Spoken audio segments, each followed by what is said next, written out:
Hello friends, welcome to கிச்சம்மா சமையல். இன்றைக்கி நம்ம புளியோதரை எப்படி செய்கிறதுன்னு பார்க்கலாம் வாங்க.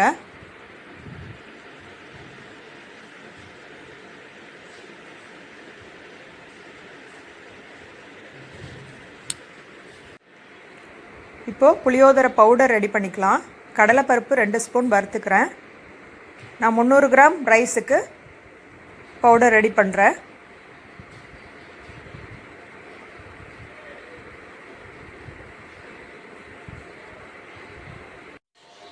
இப்போ பொன்னிறமாக வறுத்தாச்சு.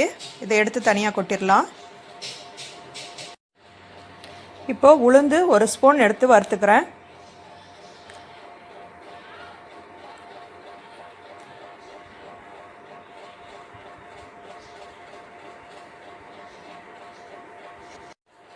இப்போ மிளகு 1 ஸ்பூன் எடுத்து வறுத்துக்கிறேன்.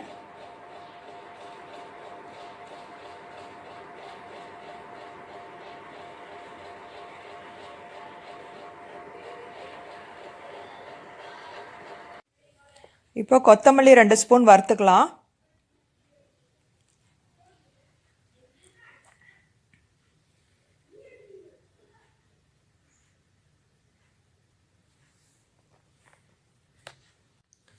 வெந்தயம் 1 ஸ்பூன் வறுத்துக்கலாம்.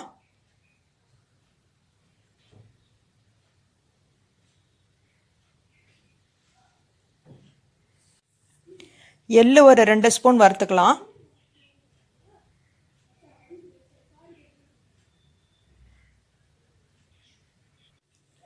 ஜீரகம் 1 ஸ்பூன் வறுத்துக்கலாம்.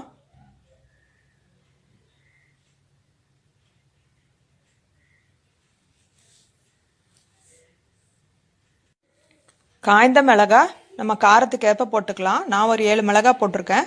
உங்களுக்கு எவ்வளோ தேவையோ அவ்வளோ எடுத்துக்கோங்க.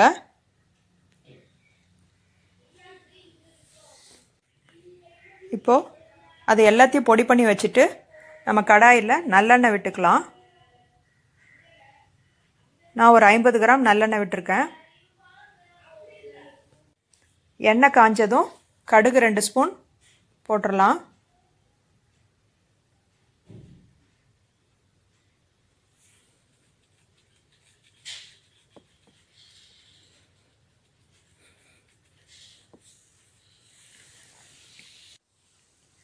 உளுத்தம்பருப்பு 1 ஸ்பூன், கடலைப்பருப்பு 1 ஸ்பூன் போட்டு பொன்னிறமாக வறுத்தரலாம்.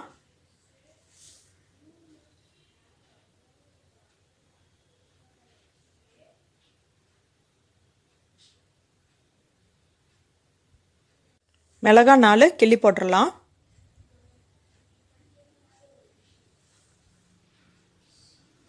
இப்போ கடலை கொட்டை ஒரு 50 கிராம் ஏற்கனவே வறுத்தது, அது ஒரு 50 கிராம் போட்டுடலாம்.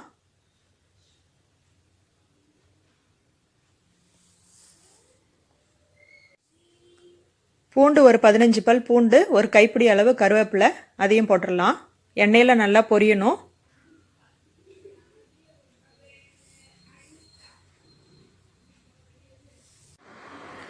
இப்போது கடலை கொட்டை நல்லா வறுத்துருச்சு.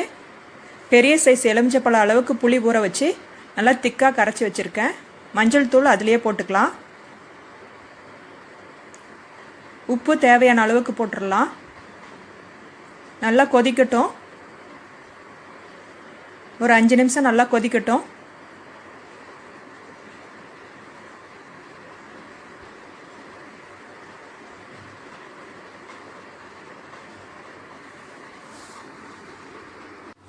நல்லா கொதிச்சிருச்சு. இப்போ நம்ம அரைச்சி வச்சுருக்கிற பொடியை ஒரு 2 ஸ்பூன் எடுத்து வச்சுட்டு மற்றதெல்லாம் போட்டுடலாம். அதை கடைசியாக தூவி விடுறதுக்கு அதை எடுத்து வச்சிடலாம். இது நல்லா கொதிக்கட்டும். ஒரு 5 நிமிஷம் கொதிச்சா போதும், எண்ணெய் திரண்டு வந்துடும். அப்போ நம்ம ஆஃப் பண்ணிடலாம்.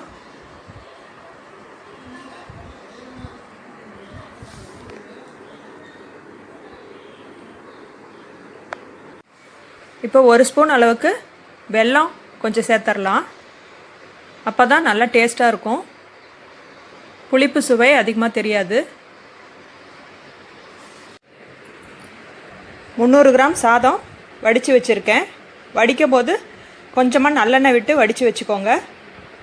அப்போ தான் சாதம் உதிரி உதிரியாக வரும். 2 ஸ்பூன் புளியோதரை பவுடர் எடுத்து வச்சுருக்கேன். கடைசியாக போட்டு கிளறிடலாம். இப்போது புளியோதரை மிக்ஸ் போட்டு கிளறி வச்சிடலாம். இப்போது புளியோதரை மிக்ஸ் கொஞ்சம் கொஞ்சமாக எடுத்து போட்டு அந்த சாதத்துக்கு எவ்வளோ தேவையோ அவ்வளோ மட்டும் நம்ம போட்டு கிளறிக்கலாம்.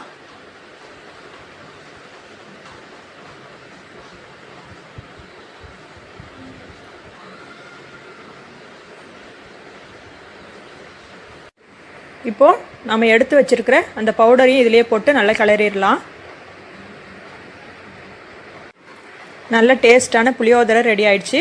இதோட நீங்கள் உருளைக்கிழங்கு வறுவல் வச்சு சாப்பிட்டிங்கன்னா ரொம்ப நல்லாயிருக்கும்.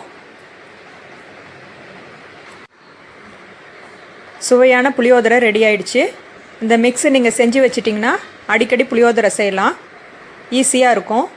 நீங்களும் இதே மாதிரி செஞ்சு பாருங்கள். செஞ்சு பார்த்துட்டு எப்படி இருந்ததுன்னு கமெண்ட் பண்ணுங்கள், லைக் பண்ணுங்கள், ஷேர் பண்ணுங்கள், மறக்காமல் சப்ஸ்கிரைப் பண்ணுங்கள்.